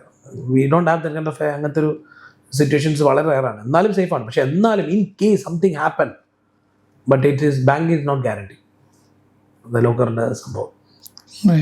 ഇപ്പോൾ സാറിൻ്റെ ഒരു അനാലിസിസ് പ്രകാരം ഈ ഗോൾഡിൻ്റെ റേറ്റ് എത്ര വരെ കൂടാം? ഇനിയും കൂടും, ഉറപ്പായിട്ടും കൂടും. കാരണം ഗോൾഡിൻ്റെ റേറ്റ് എന്തുകൊണ്ട് കൂടുന്നു എന്നത് നമ്മൾ മനസ്സിലാക്കേണ്ടത്, ഒന്ന് ഇൻഫ്ലേഷൻ്റെ ഒരു ഗ്ലോബൽ ഇൻഫ്ലേഷൻ്റെ ഒരു ഇമ്പാക്റ്റ് ഉണ്ട്. Dollar is week. Okay, US dollar is week. US dollar എന്ന് പറഞ്ഞാൽ ഓട്ടോമാറ്റിക്കലി എന്ന് പറയുമ്പോൾ ഡോളർ ഈസ് ആക്ച്വലി ബാക്ക്. അതായത് ലോകത്തിൽ ആകെ രണ്ട് അസറ്റാണ് people believe is actually much more valuable asset. ഒന്ന് is US dollar, and is a gold. മനസ്സിലായി. അപ്പൊ ആൾക്കാർക്ക് ഡോളറിനോടുള്ള കോൺഫിഡൻസ് കുറയുമ്പോഴാണ് ആൾട്ടർനേറ്റീവ് മോഡ് ഓഫ് ഇൻവെസ്റ്റ്മെന്റ് ആയിട്ട് അസറ്റായിട്ട് ആൾക്കാർ ഗോൾഡിനെ കാണുന്നത്. ഡോളറിന് എത്രത്തോളം വില കുറയുന്നു അത്രത്തോളം ഗോൾഡിന്റെ വില കൂടും. അങ്ങനെ ആൾക്കാർക്ക് കോൺഫിഡൻസ് കുറയാണ്. ഞാൻ പറഞ്ഞില്ല, അന്ന് 1980 to 2000 വരെ ഗോൾഡിന്റെ റേറ്റ്, അന്ന് നിങ്ങൾ നോക്കി $US ഓൾമോസ്റ്റ് സ്റ്റേബിൾ ആണ്. അന്നത്തെ കാലഘട്ടത്തിന്റെ ഓപ്പോസിറ്റുള്ള കാലഘട്ടമാണ് ഇപ്പം നടക്കുന്നത്, അല്ലേ? ഇത്ര മാത്രം വോളറ്റൈൽ നടക്കാനുള്ള കാരണം ഡോളറാണ്. അപ്പോൾ ഈ വാർ തന്നെ ഡോളറിന് അഗെയിൻസ്റ്റുള്ള ഒരു വാറാണ് ഇപ്പം നടക്കുന്ന വാർ, അല്ലേ? ഇപ്പോൾ $D എന്ന് പറയുന്ന കോൺസെപ്റ്റിൽ തന്നെയാണ് ഓരോ രാജ്യങ്ങളും അവരവരുടെ ആൾട്ടർനേറ്റീവ് കറൻസി, ബ്രിക്സ് ഒക്കെ കറൻസി പോലെ തന്നെ അവരവരുടെ കറൻസി കൊണ്ട്, കാരണം ഡോളറിനെ ഡിപ്പെൻഡ് ചെയ്ത് പോകുന്ന സമയത്താണല്ലോ എല്ലാവരും ഡോളർ ഡിപ്പെൻഡ് ആണ്. ഈ റഷ്യ സാങ്ഷൻ അങ്ങനെ പല കാര്യങ്ങളും വരുന്ന സമയത്ത് ഡോളർ വീക്ക് ആകുമ്പോൾ ഓട്ടോമാറ്റിക്കലി എന്ന് സംഭവിക്കുക, ഗോൾഡ് എല്ലാവരും വാങ്ങാൻ തുടങ്ങും. നമ്മൾ കഴിഞ്ഞ ഒരു 5 വർഷമായിട്ട് 4 വർഷമായിട്ട് ചൈന വളരെ സ്ട്രോങ് ആയിട്ട് ഗോൾഡ് വാങ്ങിക്കൊണ്ടിരിക്കുകയാണ്. ടണ്ണ് കണക്കിന് 1000 ടണ്ണൊക്കെയാണ് വാങ്ങുന്നതെന്ന് പറയുന്നത് ചൈന ഫിസിക്കൽ ഗോൾഡ്. അപ്പോൾ എന്താ അവർ വാങ്ങുന്നത്? ബാക്കപ്പാണ്. കാരണം ലോകത്ത് എവിടെ പോയാലും ഒറ്റ ആക്സെപ്റ്റബിൾ ആയാലും ഒരൊറ്റ അസറ്റ് ഗോൾഡ് മാത്രമേ ഉള്ളൂ. അപ്പോൾ നമ്മൾ ഇന്ത്യ ഈ ഗോൾഡ് ഇമ്പോർട്ട് ചെയ്യുന്ന ചൈന ചെയ്യുന്നതും തമ്മിൽ എന്താ വ്യത്യാസം? 50 തമ്മിൽ വ്യത്യാസമുണ്ട്. ആണോ? ഇന്ത്യ ഇമ്പോർട്ട് ചെയ്യുന്ന ആർക്കാണ്? സെൻട്രൽ ബാങ്ക് ഇമ്പോർട്ട് ചെയ്യുന്നത് എന്തിനാണ്? ജനങ്ങളുടെ ഓർണമെന്റ്സിന് വേണ്ടിയിട്ടാണ്. കൺസംഷൻ വന്നിട്ട് എൻഡ് കൺസംഷൻ എന്ന് പറഞ്ഞാൽ ജനങ്ങളുടെ ഓർണമെന്റ്സ് ആണ്. ചൈന ഇമ്പോർട്ട് ചെയ്യുന്നത് ഗവൺമെന്റ് സെക്യൂരിറ്റിക്ക് വേണ്ടിയിട്ടാണ്, അല്ലാണ്ട് അവിടുത്തെ ജനങ്ങളുടെ ഓർണമെന്റ്സിന് വേണ്ടിയിട്ടില്ല ചൈന ഇമ്പോർട്ട് ചെയ്യുന്നത്. China is importing for a security against a dollar. India is importing gold for the consumption for the end user. ഇത്രയും ജ്വല്ലറീസ് ഉണ്ട് ഇന്ത്യയിൽ, അല്ലേ? ഇത്രയും ജ്വല്ലറി വേറെ ഏതെങ്കിലും രാജ്യത്തുണ്ടോ? അല്ലേ? ചൈന ഇമ്പോർട്ട് ചെയ്യുന്നത് ഡോളർ കൊണ്ട് മാത്രമല്ല, അവരുടെ കറൻസിയും കൊണ്ട് മിക്സ് ചെയ്തിട്ടാണ് അവർ ഡോളർ ഇത് ചെയ്യുന്നത്, അല്ലേ? നമുക്ക് ഡോളറേ ഉള്ളൂ വാങ്ങിക്കാൻ. അപ്പോൾ നമ്മൾ ചൈനയുടെ ഈ ഇമ്പോർട്ട് ചെയ്യുന്നത് നമ്മൾ തമ്മിൽ വ്യത്യാസമുണ്ട്. ഇത് മുഴുവനും കസ്റ്റഡി എവിടെയാണ്? ഗവൺമെന്റിന്റെ കസ്റ്റഡിയിലാണ് കിടക്കുന്നത് ചൈനയിൽ. ഇത് എവിടെ കസ്റ്റഡി എവിടെയുള്ള? നമ്മുടെ സ്വന്തം വീട്ടിൽ. ഈ 28,000 ടണ്ണ് വന്നിട്ട് ഓരോരുത്തരുടെ ലോക്കറിലും വീട്ടിലുള്ളത്, അല്ലേ? അതാണെങ്കിൽ ഗവൺമെന്റിന് എപ്പോൾ വേണമെങ്കിലും ആ ഗോൾഡിന് മുകളിൽ കൺട്രോൾ ഉണ്ട്. നമ്മുടെ മോദിജിക്ക് വന്നിട്ട് നമ്മുടെ വീട്ടിലെ ഗോൾഡിന് മുകളിൽ കൺട്രോൾ ഇല്ലല്ലോ, മനസ്സിലായി? ഇതുപോലെ യുദ്ധകാലം വരുന്ന കാലഘട്ടം പോലെ നമ്മൾ ഇങ്ങനെ റിക്വസ്റ്റ് ചെയ്യണം, വന്നിട്ട് നിങ്ങൾ ഡൊണേഷൻ ചെയ്യും. അവിടെ ആവശ്യമില്ല. അത് അവരുടെ കയ്യിലെ ഗോൾഡ് ഉണ്ട്. അവരുടെ സ്ട്രാറ്റജി ഗോൾഡും പർച്ചേസും നമ്മുടെ ഗോൾഡ് പർച്ചേസും നമ്മുടെ കയ്യിൽ ബിയോണ്ട് കൺട്രോളാണ്. ഇപ്പം ഫോർ എക്സാമ്പിൾ ഇവിടെ എൻഡ് യൂസർ ഇല്ല, അല്ലേ? ശരിക്കും പറഞ്ഞാൽ വന്നിട്ട് ഇങ്ങനെ ഗവൺമെന്റ് പറയേണ്ട ആവശ്യമില്ലല്ലോ, നിങ്ങൾ അടുത്ത കൊല്ലം 1 കൊല്ലം വരെ ഫംഗ്ഷൻ ഒന്നും ഗോൾഡ് ഉപയോഗിക്കില്ല. ഗവൺമെന്റ് നിർത്തിയാൽ പോരെ? ഗവൺമെന്റ് നിർത്താൻ പറ്റൂല, ഡിമാൻഡിനനുസരിച്ചിട്ട് വാങ്ങിക്കൊണ്ടിരിക്കണം. ഇന്ത്യയിൽ ഞാൻ നേരത്തെ പറഞ്ഞ പോലെ കൾച്ചറിൽ അത്രയും അലൈൻഡ് ആയതുകൊണ്ട് ഗവൺമെന്റ് അത് ഇന്ത്യയിൽ വന്നിട്ട് ഫ്രം ദ രാജാക്കന്മാർ മുതൽ വന്നിട്ട് ജ്വല്ലറി ഇട്ടുകൊണ്ടിരിക്കുന്ന ഒരു കാലഘട്ടമാണ്. ഇന്ത്യയിലെ രാജാക്കന്മാർ മുതൽ വന്നിട്ട് സ്വർണം നമ്മുടെ ലൈഫ് സ്റ്റൈലിന്റെ ഭാഗമാണ്. ഇന്നത്തെ കാലഘട്ടത്തിൽ ഒരിക്കലും അത് ഇറ്റ്സ് നോട്ട് എ മെറ്റൽ.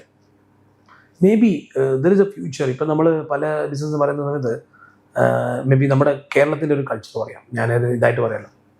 നമ്മളൊരു 24 മണിക്കൂർ ഉപയോഗിക്കുന്ന ഒരു മെറ്റലാണ് ഈ ഗോൾഡ്, യൂസേജ് വൈസ്, അല്ലേ? ഓൺ എ പർട്ടിക്കുലർ ഫംഗ്ഷൻ, ഒരു മാരേജിന് അതിൻ്റെ മൊത്തം യൂസേജ് എന്ന് പറഞ്ഞാൽ less than 24 hours. 80% ornaments actually what you buy during the marriage, അതിൻ്റെ usage is only less than 24 hours. After 24 hours it's going to a locker, അല്ല? എന്നിട്ട് പിന്നെ വി നെവർ വെയർ, നമ്മൾ ഒരിക്കലും അത് ഇടുന്നില്ല. കാരണം അങ്ങനത്തെ ഒരു ജ്വല്ലറി ഇട്ടിട്ട് നമ്മൾ വേറെ ഫംഗ്ഷൻ നോക്കി കഴിഞ്ഞാൽ very awkward, very look awkward, അല്ലേ? അപ്പോൾ ഈ ലെസ് ദാൻ 24 hours മാത്രം നമ്മൾ ഉപയോഗിക്കുന്ന ഈ ഒരു മെറ്റൽ എന്ന് പറയുമ്പോൾ ഇനി ആൾട്ടർനേറ്റീവ് മെറ്റൽസ് ഇനി വരാൻ സാധ്യതയുണ്ട്, അല്ലേ? ആൾട്ടർനേറ്റീവ് മെറ്റൽസ് വരാൻ സാധ്യത ഉണ്ടാകാത്തത് എന്തുകൊണ്ടാന്ന് പറഞ്ഞാൽ അൺഫോർച്ചുനേറ്റ്ലി 2 ഫാമിലി അങ്ങോട്ടും ഇങ്ങോട്ടും കണക്ട് ആകുന്നത് ആ ഒരു ദിവസമാണ്, on the time of marriage, അല്ലേ? ആ ഒരു അങ്ങോട്ടും ഇങ്ങോട്ടും ഇവർക്ക് തമ്മിൽ വലിയൊരു ഗ്യാപ്പ് ഉണ്ട്, ഈ 2 ഫാമിലി തമ്മിൽ. ആ 2 ഫാമിലി തമ്മിൽ 2 വലിയ ഗ്യാപ്പ് ഉള്ളത് കൊണ്ടാണ് ആരും തന്നെ ഈ ആൾട്ടർനേറ്റീവ് മെറ്റലും കൊണ്ട് പോകാത്തത്. അസ്യൂം കല്യാണം കഴിഞ്ഞ് ആ പെൺകുട്ടി വീട്ടിൽ പോയി വിചാരിച്ചോളൂ, മദറിലോ ഡോട്ടറിലോ 2 പേരും ആ ഒരു കണക്ഷൻ, ഓക്കെ? അവർ 2 പേരും ഡിസൈഡ് ചെയ്യണം നാളെ വേറൊരു ഫംഗ്ഷന് വേണ്ടിയിട്ട് ഇവർ 2 പേരും ഒരു ആൾട്ടർനേറ്റീവ് മെറ്റൽ ഉപയോഗിച്ചിട്ടാണ് പോണത്. No problem. അവർക്ക് രണ്ടുപേർക്കും കുഴപ്പമില്ല. കാരണം they know each other. No, ഇതിനു മുമ്പ് ഇവർക്ക് they don't know each other. They don't know each other എന്ന് പറയുന്ന ആ എലിമെന്റ് കൊണ്ടാണ് people are buying the original gold. Correct. അവിടെ ഒരു ഫൗണ്ടേഷനും ഗോൾഡ് അത്യാവശ്യമാണ്. ഇത് കണക്ട് ആവാൻ ഗോൾഡിന്റെ ഫൗണ്ടേഷൻ അത്യാവശ്യമാണ്. എനിക്ക് ആൾട്ടർനേറ്റീവ് മെറ്റൽ കൊണ്ട് പോകാൻ പറ്റുമോ വേറെ വീട്ടിലേക്ക്? റൈറ്റ്. ഞാനപ്പോൾ നേരത്തെ ചോദിച്ച ചോദ്യത്തിൻ്റെ ഒരു സബ്സിഡറി ക്വസ്റ്റ്യൻ പോലെ, അതായത് ഇപ്പോൾ നമ്മൾ 80s to 2000 ഓൾമോസ്റ്റ് സ്റ്റേബിൾ ആയിട്ടുള്ളൊരു കാലഘട്ടം ഉണ്ടായിരുന്നു പറഞ്ഞു. അങ്ങനെ ഇനി ഒരു സാധ്യതയുണ്ടോ? പോസിബിലിറ്റി ഉറപ്പായിട്ടുണ്ട്. എപ്പോൾ എല്ലാ കാലവും ഇതുപോലെ ആവില്ലല്ലോ. ഈ വാർ സിറ്റുവേഷനും ഡോളർ ഇത്രയും സ്റ്റേബിൾ ആയിട്ടും അല്ലേ, ഇത് പല പല ജിയോ പൊളിറ്റിക്കൽ ഇഷ്യൂസ് കൊണ്ടാണ് ഇങ്ങനെ ഇരിക്കുന്നത് അല്ലേ. ഇതെല്ലാം നിൽക്കുന്നതെന്ന് പറഞ്ഞാൽ നമ്മുടെ ഈ മഹാനുഭാവനൊരു വ്യക്തി ഉണ്ടല്ലോ അല്ലേ, അയാളുടെ സംഭാവനയാണ്. 2026 ജനുവരിയിൽ വന്നിട്ട് imagine we have A very stable economy across the globe അല്ലേ. പിന്നീട് വന്നിട്ട് അദ്ദേഹത്തിന്റെ ഒരു ട്രംപിന്റെ ഒരു വലിയൊരു കോൺട്രിബ്യൂഷൻ ആണ് ഇത് മുഴുവനും, ഈ പറഞ്ഞ പരിപാടി മുഴുവൻ. So people will move, things will move അല്ലേ. 2030 ഒന്നും ചിലപ്പോൾ ട്രംപ് ഉണ്ടാവണമെന്നില്ല അല്ലേ, വേറൊരു ഗവൺമെന്റ് ആവാം. ഇതുപോലെ അങ്ങോട്ടും ഇങ്ങോട്ടും കോൺഫ്ലിക്റ്റ് ഇല്ലാതെയും ആവാം. എല്ലാവരും അങ്ങോട്ടും ഇങ്ങോട്ടും ചിലപ്പോൾ സഹകരിച്ച് മുന്നോട്ട് പോകാം. Everything can be possible over night also അല്ലേ. അങ്ങനെ സമയത്ത് എന്ന് പറഞ്ഞാൽ പല പോളിസികൾ വരാം, ആൾട്ടർനേറ്റീവ് കറൻസി വരാം, ഒന്നും വരില്ല എന്നൊന്നും പറയാൻ പറ്റത്തില്ല. അങ്ങനെ ഒരു സ്റ്റേബിൾ ആയിട്ടുള്ള ഒരു എക്കണോമിക് എൻവയോൺമെന്റ് ആയിക്കഴിഞ്ഞാൽ ഇതുപോലെ എന്തായാലും മുന്നോട്ട് പോകില്ലല്ലോ. സ്റ്റേബിൾ ആയിട്ട് എന്തായാലും മുന്നോട്ട് പോകണം. അങ്ങനെ ഒരു സിറ്റുവേഷൻ വന്നു കഴിഞ്ഞാൽ there is A possibility this will become A kind of ഇത്രയും വോളറ്റൈൽ ആവാതെ ഒരു ലെവലിൽ ചിലപ്പം ആവറേജ് ചെയ്ത് നിൽക്കാം ഗോൾഡ്. അങ്ങനെ നിന്ന് പോയി കഴിഞ്ഞാൽ ചിലപ്പം അതിൻ്റെ ഒരു ലൈഫ് ചിലപ്പോൾ 5-10 വർഷം വരെ ചിലപ്പോൾ പോവാം. കാരണം എന്ന് പറഞ്ഞാൽ ആ സമയത്ത് ഡിമാൻഡ് ഉണ്ടാവില്ല, ഗോൾഡിന് ഡിമാൻഡ് ഉണ്ടാവില്ല. അപ്പോൾ ഇന്ന് ഒരു ആൾക്കാർ ഉപയോഗിച്ചുകൊണ്ടിരിക്കുന്ന ആ ഒരു മെറ്റൽസ് ഒന്നും ചിലപ്പം ഒരു 10-20 വർഷം കഴിഞ്ഞാൽ ചിലപ്പോൾ ഇന്ത്യയിൽ തന്നെ ആൾക്കാർ ഉപയോഗിക്കണമെന്നില്ല. കേരളത്തിൽ തന്നെ മെറ്റലിൻ്റെ കൾച്ചർ മാറിക്കൊണ്ടിരിക്കുകയാണ് അല്ലെ. ആ മഞ്ഞ ഗോൾഡൊക്കെ മാറിയിട്ട് ഇന്ന് ആൾക്കാർ ആൾട്ടർനേറ്റീവ് വേറെ പല പല മെറ്റലിലേക്ക് പോയി. നല്ല വ്യത്യാസം, ഓർണമെന്റ്സിന്റെ വ്യത്യാസം തന്നെ മാറിയിട്ടുണ്ട്. അപ്പോൾ അങ്ങനെ മാറുമ്പോൾ കൾച്ചറലി മാറിക്കൊണ്ടിരിക്കുമ്പം ഈ ഒരു സെക്ടർ തന്നെ വന്നിട്ട് ഒരു 10-20 വർഷം കഴിയുമ്പോൾ വന്നിട്ട് you may know not know actually വന്നിട്ട് some other new metal will come, right which is more attractive and acceptable to everyone. Covid സമയത്ത് വന്നിട്ട് നമ്മൾ പണ്ട് കല്യാണം വിളിക്കാൻ വന്നിട്ട് നമ്മൾ 5000 പേരെയും 8000 പേരെയും കല്യാണം വിളിച്ചുകൊണ്ടിരുന്നത് ഇന്ന് ആൾക്കാർ അത് 50 പേര് 100 പേരിലും ചുരുക്കി വിളിക്കുന്നു അല്ലേ. ആർക്കും കുഴപ്പമുണ്ടോ? ഓൾ ആർ ഹാപ്പി അല്ലേ. പോലെ തന്നെ ലൈവായിട്ട് കാണാനുള്ള ഓപ്ഷൻ ഉണ്ട്, പലതും ഉണ്ട് അല്ലേ. നമ്മൾ that thought process change no അല്ല, ദാറ്റ് ഈസ് ഓൾസോ ആക്സെപ്റ്റബിൾ. അതും ആൾക്കാർക്ക് ആക്സെപ്റ്റബിൾ ആണ്. ഇന്ന് ആകെ കല്യാണത്തിന് പോകുന്നത് കുടുംബങ്ങൾ മാത്രമായിട്ട് ഡെസ്റ്റിനേഷൻ വെഡിങ് എന്ന് പറഞ്ഞിട്ടാണ് പോകുന്നത്. നല്ല 5-star ഹോട്ടലിൽ പോയിട്ട് ദേ ആക്ച്വലി പിന്നെ have A good get together within the family. വേറെ ആരും ഇല്ലല്ലോ. കറക്റ്റ്. നെയ്ബേഴ്സും നമ്മൾ അടുത്ത വീട്ടുകാരും അപ്പുറത്തെ വീട്ടുകാരും ആരും ഇല്ലല്ലോ. അപ്പം അങ്ങനെയാണെന്നല്ലേ ഇപ്പോഴത്തെ ഈ ഒരു കണ്ടീഷനിൽ നമ്മുടെ മിഡിൽ ക്ലാസ് സെഗ്മെന്റിന് ഈ ഗോൾഡ് വാങ്ങുന്ന ഒരു ഇതിലേക്ക് എത്താൻ പറ്റും. അതായത് ഇന്ന് അവർക്ക് ഗോൾഡ് വാങ്ങുന്ന ഒരു സിറ്റുവേഷൻ അഫോർഡ് ചെയ്യാൻ പറ്റും. അതാണ് കറക്റ്റ് വേർഡ് അല്ലേ. എക്സാക്ട്ലി അഫോർഡ് ചെയ്യാൻ പറ്റും. ഒരു മിഡിൽ ക്ലാസ്സിൽ ഇന്ന് ഗോൾഡ് അഫോർഡ് ചെയ്യാൻ പറ്റുമോ എന്നുള്ളതാണ്. ഒരു മിഡിൽ ക്ലാസിന്റെ സാലറി എന്താണ് ശരിക്കും പറഞ്ഞാൽ? ഒരു ആവറേജ് സാലറി ഒരു 50,000-60,000 yes അല്ലേ, not more than that. 50-60,000 may be a lakh voting. That is also not a ഒരു എല്ലാവർക്കും ആ ഒരു 1 lakhന്റെ സാലറി ഒന്നും ഇല്ല അല്ല. Below 50,000-40,000 rupees, that's also middle class. അങ്ങനത്തെ ഒരാൾക്ക് ഇനി ഗോൾഡ് അഫോർഡ് ചെയ്യാൻ പറ്റുമെന്ന് പറഞ്ഞാൽ ഒരു പവൻ വാങ്ങിക്കുന്ന പറഞ്ഞാൽ ഒരു 1.5-2 ലക്ഷം റുപ്യ ഉണ്ട്. 2026 ഈസിലി ടച്ച് 2 lakh rupees ഈ ഒരു ബുക്ക് വാണെങ്കിൽ. 2 ലക്ഷം റുപ്യ എന്ന് പറഞ്ഞാൽ 10 പൗണ്ടിക്ക് എത്ര പൈസ വേണം? 20-25 ലക്ഷം റുപ്യ വേണം. പ്രാക്ടിക്കലി ആ 25 ലക്ഷം രൂപ വന്നിട്ട് 10 പവൻ വെച്ചിട്ട് നമുക്ക് കല്യാണം കഴിപ്പിക്കാൻ പറ്റുമോ? പറ്റില്ല. അപ്പോൾ എന്താ പ്രാക്ടിക്കലി 25-30 ലക്ഷം റുപ്യ വന്നിട്ട് ഒരു കല്യാണം കഴിപ്പിച്ച് കൊടുക്കുക എന്ന് പറയുന്നത് സംബന്ധിച്ചിടത്തോളം വലിയൊരു പെയിൻ ആയിരിക്കും, വലിയ ബേർഡനായി മാറും. അപ്പോൾ അന്നത്തെ സമയത്ത് നമ്മൾ പലപ്പോഴും കടങ്ങളൊക്കെ എടുത്തിട്ടായിരിക്കും ഇതൊക്കെ ചെയ്യുന്നുണ്ടാവാം അല്ലേ. അദ്ദേഹം ആ ഒരു സമയത്ത് ഈ വലിയൊരു കടം എടുത്തു കഴിഞ്ഞാൽ പിന്നെ അത് വലിയൊരു ബാധ്യതയായിട്ട് മാറും. സോ അതുകൊണ്ട് തന്നെ ഒരു മിഡിൽ ക്ലാസ്സൊക്കെ എത്തുമ്പം ഒരുവിധം എല്ലാ സ്ഥലത്തും എന്ന് പറഞ്ഞാൽ ഇതൊരു ഇൻവെസ്റ്റ്മെൻറ്റ് മോഡിനെക്കാട്ടും കൂടുതൽ ഈ ഒരു മെറ്റൽ ആ ഒരു ഫംഗ്ഷന് വേണ്ടിയിട്ടാണെങ്കിൽ ചിലപ്പോൾ there will be an alternative metal will come within the middle class family for them ഇപ്പം 22 പകരം 18 9 10 you will come different mode. Only ഇതിന് വാല്യൂ മാറുന്നില്ലല്ലോ.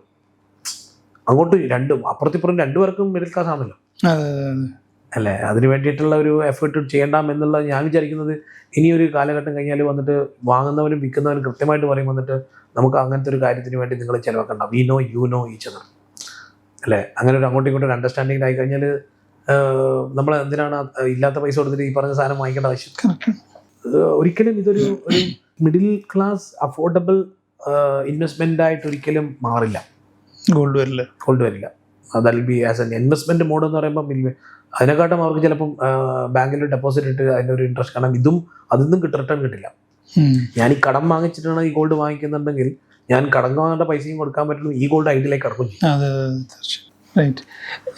അപ്പോൾ അങ്ങനെ ഇപ്പം ഞാൻ ചോദിക്കുന്നത്, കേരളത്തിൽ ധാരാളം ജ്വല്ലേഴ്സ് ഒരുപാട് ജ്വല്ലറി ഗ്രൂപ്പ്സ് ഒരുപാട് വരുന്നുണ്ട്, ഒരുപാട് കടകൾ തുറക്കുന്നുണ്ട്. ശരിക്കും പറഞ്ഞാൽ ഇവർക്ക് ഇതിന്റെ ഫ്യൂച്ചർ ഇവർക്ക് ശരിക്കും ഒരു പ്രോഫിറ്റബിൾ ഫ്യൂച്ചർ ഇവർക്ക് ഉണ്ടാവും, ഒരു നല്ല ലാഭത്തിൽ തന്നെ. Market is always be a very good market as a consumer market. South India is always a consumer market. Jewelry business എപ്പോഴും പറഞ്ഞാൽ അത് എപ്പോഴും അതൊരു ബിസിനസ് ഉണ്ടാവും, എപ്പോഴും ബിസിനസ് ഉണ്ടാവും. ദർ ഈസ് ഓൾവേസ്, നമ്മളാണ് തോന്നുന്നത് ചിലപ്പോൾ മാർക്കറ്റിൽ ആളുണ്ടാവും, വേറെ ആൾക്കാർ വരും ഉറപ്പായിട്ടും. ന്യൂ കസ്റ്റമേഴ്സ് വിൽക്കാൻ പോകണ ബെറ്റർ വാല്യൂ, ബെറ്റർ കസ്റ്റമർ എക്സ്പീരിയൻസും കാര്യങ്ങളൊക്കെ വരുമായിരിക്കും. ചിലപ്പോൾ ഒരു 5 വർഷം കഴിഞ്ഞ് ഇതുപോലെ വോള്യൂം ബൈ ഔട്ടൊന്നും ഉണ്ടാവില്ലായിരിക്കും. കുറച്ചും കൂടി ക്വാളിറ്റി, ജെന്യൂൻ ബയേഴ്സ് അങ്ങനത്തെ രീതിയിലേക്ക് ചിലപ്പോൾ മാറുമായിരിക്കും. അപ്പോൾ volume business will be value business. But എന്താ ജ്വല്ലറി ബിസിനസിൻ്റെ ഒരു ചാലഞ്ച് എന്താണെന്ന് പറഞ്ഞാൽ, മറ്റുള്ള ബിസിനസ്സും ഈ ജ്വല്ലറി ബിസിനസ്സും തമ്മിലുള്ള വ്യത്യാസം, ഇതിൻ്റെ ഇൻവെൻട്രി ജ്വല്ലറി ഉണ്ടല്ലോ, ഗോൾഡ്, അതിൻ്റെ മാർക്കറ്റ് വാല്യൂ എന്താണോ അതിനനുസരിച്ച് നമ്മൾ ടാക്സ് അടയ്ക്കണം. ഈ ബിസിനസ് ഇൻകം ടാക്സ് അടയ്ക്കണം. മാർച്ച് 31, 2026 ഞാൻ ബുക്സ് ക്ലോസ് ചെയ്യുമ്പം എന്താണോ ആ ജ്വല്ലറിയുടെ സ്റ്റോക്കിലുള്ള മാർക്കറ്റ് വാല്യൂ, ആ മാർക്കറ്റ് വാല്യൂവിന് ഞാൻ ടാക്സ് അടയ്ക്കണം. വേറെ ഒരു ബിസിനസ്സിനും അതില്ല അല്ലേ. അപ്പം എന്താ സംഭവിക്കുക, എൻ്റെ ബുക്കിൽ പ്രോഫിറ്റ് ഉണ്ടാവും, പക്ഷേങ്കിൽ ക്യാഷ് പ്രോഫിറ്റ് ഉണ്ടാവില്ല. കാരണം ഇതൊന്നും റിയലൈസ്ഡ് പ്രോഫിറ്റ് അല്ല, അൺറിയലൈസ്ഡ് പ്രോഫിറ്റാണ്. അപ്പോൾ ആ ഒരു കാലത്ത് ചിലപ്പം എല്ലാവർക്കും ചിലപ്പം ഈ ബിസിനസ് കൊണ്ട് മുന്നോട്ട് പോകാൻ പറ്റണമെന്നില്ല. ഓക്കെ, മനസ്സിലായി. അതൊരു വലിയ ചലഞ്ചായിരിക്കും, എല്ലാവർക്കും അത് മാനേജ് ചെയ്യാൻ പറ്റണമെന്നില്ല. അതൊന്ന് ജ്വല്ലറി ബിസിനസ് എപ്പോഴും ഉണ്ടാവും, വിത്തൗട്ട് ഡൗട്ട്. നമ്മൾ കൺക്ലൂഡ് ചെയ്യുന്നതിന് മുമ്പ് ഒരു ഫൈനൽ ക്വസ്റ്റ്യൻ കൂടി, അതായത് ഇനി ഗോൾഡ് വാങ്ങാൻ ഉദ്ദേശിക്കുന്ന ആൾക്കാർക്ക് കൊടുക്കാൻ വേണ്ടിയിട്ടുള്ള ഒരു മെസ്സേജ് എന്തായിരിക്കും സാറിൻ്റെ സൈഡിൽ ഒരു അഡ്വൈസ് പോലെ? അഡ്വൈസ് എന്ന് പറയുന്നത്, നമ്മൾ സിമ്പിളായിട്ട് പറഞ്ഞാൽ ആവശ്യമുണ്ടെങ്കിൽ ഗോൾഡ് വാങ്ങിക്കാം. ഓക്കെ, ഇൻവെസ്റ്റ്മെൻറ്റ് എന്ന രീതിയിൽ നിങ്ങൾ ഗോൾഡ് വാങ്ങുന്നുണ്ടെങ്കിൽ ആദ്യം നമ്മുടെ എക്സിസ്റ്റിംഗ് പോർട്ട്ഫോളിയോയിൽ ഓൾറെഡി ഗോൾഡ് ഉണ്ടോ എന്ന് ചെക്ക് ചെയ്യാം. അതായത് എൻ്റെ ഇൻവെസ്റ്റ്മെൻറ്റ് മുഴുവൻ ലാൻഡാണ്, പിന്നെ ഷെയർസാണ്, മ്യൂച്വൽ ഫണ്ടാണ്, ഡെപ്പോസിറ്റാണ്, ഗോൾഡ് എൻ്റെ കയ്യിൽ പോർട്ട്ഫോളിയോയിൽ ഇല്ല. അങ്ങനെയാണെങ്കിൽ നമുക്കൊരു 15-20% ഗോൾഡിലേക്ക് നമുക്ക് ഇൻവെസ്റ്റ് ചെയ്യാം, വർത്തായിരിക്കാം. ഇതുവരെ ചെയ്ത് എക്സ്പീരിയൻസ് ഇല്ലാത്ത ഒരാളാണെങ്കിൽ, കാരണം ഹൈ ആണ് എന്നാലും ഇതുവരെ ചെയ്യാത്തത് കൊണ്ട് തന്നെ, ഗ്രോത്ത് ഉള്ളത് കൊണ്ട് തന്നെ നമുക്കത് ചെയ്യാം. നമ്മളെന്താണ് ഇൻവെസ്റ്റ് ചെയ്യുന്നത്. ഇനി വേറൊരു ലോജിക്കലി നിങ്ങൾ മനസ്സിലാക്കി, കഴിഞ്ഞ 50 വർഷമായിട്ട് ഒരു ഹിസ്റ്ററി നോക്കിക്കഴിഞ്ഞാൽ ഗോൾഡ് ഓൾമോസ്റ്റ് ഒരു 8-10% അടുത്ത് നമുക്ക് റിട്ടേൺ തന്നിട്ടുണ്ട് ഈ ലാസ്റ്റ് 5 years. ഇപ്പോൾ കഴിഞ്ഞൊരു 5 വർഷമായിട്ടാണ് സിഗ്നിഫിക്കൻ്റ്ലി കൂടുതലെങ്കിലും കൂടി ആവറേജ് പറയുകയാണെങ്കിൽ ഓൾമോസ്റ്റ് 8% അടുത്ത് അഷ്യൂർഡ് ആയിട്ടുള്ള ഒരു റിട്ടേൺ ഗോൾഡ് തരുന്നുണ്ട്. പക്ഷേ തരുന്നു എന്ന് പറയുമ്പം ആകെയുള്ള വ്യത്യാസം, മറ്റുള്ളവരൊക്കെ തരുന്നുണ്ട് എന്ന് പറയുമ്പോൾ ഇത് തരുന്നത് ഒരു അൺറിയലൈസ്ഡ് ഗെയിനാണ്, ഒരു നോഷണൽ ഗെയിനാണ്. ഇതൊന്നും ഞാൻ കണ്ട പൈസയൊന്നുമില്ല, എൻ്റെ ഫീലാണ് നോഷണൽ ഗെയിൻ ഉണ്ട് എന്നുള്ളത്. ലോക്കറിലാണ് സാധനം കിടക്കുന്നത്, അതിന് വില കൂടുന്നുണ്ട് എന്നുള്ളത് എൻ്റെ വിചാരമാണ്. ഇനി അതിനെ എൻകാഷ് ചെയ്യാൻ പറ്റണമെങ്കിൽ ഞാൻ പറയും, നിങ്ങളുടെ കയ്യിൽ മൊത്തത്തിൽ ഒരു ഗോൾഡിൻ്റെ ഒരു ഹ്യൂജ് ഇൻവെസ്റ്റ്മെൻറ്റ് പോർട്ട്ഫോളിയോ ഉണ്ടെങ്കിൽ ഞാൻ പറയും അതിൻ്റെ ഒരു 25-40% വേണമെങ്കിൽ എൻകാഷ് ചെയ്യാൻ പറ്റിയ ഏറ്റവും നല്ല മാർക്കറ്റ് കണ്ടീഷനാണ് ഇപ്പം. ഓക്കെ, മുഴുവനും കൊടുക്കണമെന്നില്ല, അറ്റ്ലീസ്റ്റ് ഒരു 25-40% എൻകാഷ് ചെയ്ത് കഴിഞ്ഞാൽ അതിനെ നിങ്ങളൊന്നുമില്ലെങ്കിലും ഒരു ഇൻകം ജനറേറ്റ് ചെയ്യുന്ന മറ്റുള്ള പോർട്ട്ഫോളിയോ അസറ്റുകളിലേക്ക് മാറ്റാം. കാരണം ഇപ്പം എല്ലാ സ്ഥലത്തു നിന്നും മാർക്കറ്റിൽ നിന്ന് ആൾക്കാർ ഓപ്പൺ ആണ് വാങ്ങിക്കാൻ. ഇനി ചിലപ്പം അതും നാളെ ഉണ്ടാകുമെന്ന് ഉറപ്പില്ല അല്ലേ, എല്ലാം ഓരോ മാർക്കറ്റ് കണ്ടീഷൻസ് ആണ് അല്ലേ പോസിബിലിറ്റി. അപ്പം അതുകൊണ്ട് തന്നെ ഞാൻ പറയുന്നത്, ഒന്ന് ആവശ്യങ്ങൾക്ക് മാത്രം ഉപയോഗിക്കാം, ഇല്ലെങ്കിൽ കയ്യിൽ നമ്മുടെ കയ്യിൽ സ്റ്റോക്ക് ഇല്ലെങ്കിൽ ഇൻവെസ്റ്റ്മെൻറ്റ് മോഡാണെങ്കിൽ നമ്മൾ കൂടുതലും മറ്റുള്ള പോർട്ട്ഫോളിയോ നോക്കിയിട്ട് ബാലൻസ് ചെയ്തിട്ട് ഗോൾഡിൽ ഇൻവെസ്റ്റ് ചെയ്യാം. നിങ്ങളുടെ കയ്യിൽ നിങ്ങളുടെ പോർട്ട്ഫോളിയോ ടോട്ടൽ പോർട്ട്ഫോളിയോയിൽ എന്നിട്ട് അസറ്റ് വാല്യൂവിൽ ഗോൾഡ് ആണ് മെറ്റൽസ് ആണ് കൂടുതലെങ്കിൽ അതിൻ്റെ 30-45% എങ്കിലും നിങ്ങൾ വേണമെങ്കിൽ ലിക്വിഡേറ്റ് ചെയ്തിട്ട് എൻകാഷ് ചെയ്തിട്ട് വേറൊരു പോർട്ട്ഫോളിയോ അസറ്റ് ആക്കി വേണമെങ്കിൽ മാറ്റാം. ഓക്കെ, കാരണം ഇപ്പോഴും ഇറ്റ്സ് ടു ഏർലി. നമുക്ക് വേണമെങ്കിൽ ഒരു 6 മാസം കഴിഞ്ഞിട്ട് ഒന്നും കൂടി വേണം ഇരിക്കാൻ പറ്റും. എന്താണ് മാർക്കറ്റ് കണ്ടീഷൻ, എങ്ങോട്ടാണ് പോകുന്നത്. ഈ ജ്വല്ലറി സെക്ടർ തന്നെ വന്നിട്ട് വളരെ ഇമ്പോർട്ടൻ്റ് ആണ്. കാരണം ഇന്ത്യയിൽ ഞാൻ പറഞ്ഞ പോലെ, നിങ്ങൾ പറഞ്ഞ പോലെ തന്നെ ജ്വല്ലറി ആസ് എ ഇമോഷനാണ്. എന്തുകൊണ്ടാണ് ആൾക്കാർക്ക്, ഞാൻ നേരത്തെ വളരെ സിമ്പിളായിട്ട് ഞാൻ പറഞ്ഞു 40% നിങ്ങളത് എൻകാഷ് ചെയ്യൂ. പ്രാക്ടിക്കലി ഇമ്പോസിബിളാണ്. പ്രാക്ടിക്കലി ഇമ്പോസിബിളാണ്. കാരണം ഈ പറയുന്ന മെറ്റൽ ഉണ്ടല്ലോ, മേ ബി സ്വർണം എന്ന് പറയുന്നത് ഹസ്ബൻഡിനായിരിക്കും സ്വർണം, വൈഫിന് ഇത് ജ്വല്ലറിയാണ്. വൈഫിൻ്റെ സമ്മതം ഇല്ലാണ്ട് ആർക്കും വിൽക്കാൻ പറ്റില്ല. ഇത് നമുക്ക് ഇഷ്ടപ്പെട്ട പല പല ഡിസൈനിൽ കിടക്കാണ്. ഇഷ്ടപ്പെട്ടിട്ടാണല്ലോ വാങ്ങിച്ചത്, അല്ലേ? ഇഷ്ടപ്പെട്ടിട്ടാണ് വാങ്ങിച്ചത്. നമുക്കതിൻ്റെ കൂടെ ഒരുപാട് നൊസ്റ്റാൾജിയും ഓർമ്മകളും കാര്യങ്ങളൊക്കെ കൊണ്ടു നടക്കുകയാണ്. ഇത് വൈഫിൻ്റെ സമ്മതം ഇല്ലാണ്ടൊന്നും ഒരാൾക്കും വിൽക്കാൻ പറ്റില്ല. മനസ്സിലായി? വല്ല കോയിൻ ഉണ്ടെങ്കിൽ കൊടുക്കാൻ പറ്റും. മറ്റേ സംഭവം ഒന്നും വിൽക്കാനൊന്നും പ്രാക്ടിക്കലി ഇമ്പോസിബിളാണ്. അതുകൊണ്ട് തന്നെയാണ് വന്നിട്ട് നമ്മൾ നേരത്തെ പറഞ്ഞ ഗോൾഡ് മോണിറ്ററി സ്കീം ഇന്ത്യയിൽ 2015 കൊണ്ടുവന്ന് അത് ഫെയിലാകാനുള്ള വൺ ഓഫ് ദ റീസൺ ആരും കൊണ്ടുപോയി കൊടുത്തില്ല. ഇപ്പോഴും കിടക്കുവാണ് 28,000-34,000 ടണ്ണ്. പ്രാക്ടിക്കലി ഡിഫിക്കൽട്ടാണ്. അൺടിൽ അണ്ടേഴ്സ് വന്നിട്ട് നമ്മുടെ ആ ഫിനാൻഷ്യൽ എഡ്യൂക്കേഷൻ എന്നുള്ളതും ആ ഇൻവെസ്റ്റ്മെൻറ്റ് അവയർനെസ് എന്നുള്ളതും നമ്മുടെ ഫേം ലെവലിൽ സ്ട്രോങ് ആയിട്ട് വീട്ടിൽ ലേഡീസിൻ്റെ ഇടയിൽ പോയാൽ മാത്രമേ അവർക്ക് മനസ്സിലാവുള്ളൂ ഈ മെറ്റൽ എന്താണ്. നമ്മൾ മാത്രമാണ് വില കൂടുന്നു, വില കുറയുന്നു, മറ്റേ ഇന്ന് മാർക്കറ്റ് ഉണ്ട്, മാർക്കറ്റ് കൂടുന്നു, അവർക്കൊന്നും ഇത് വിഷയമേ അല്ല. അവർക്കിത് വിഷയമേ അല്ല. സോ അതുകൊണ്ട് തന്നെയാണ് ഇപ്പോഴും ഞാൻ പറയുന്നത് jewellery market is very huge in India because it's an emotional by.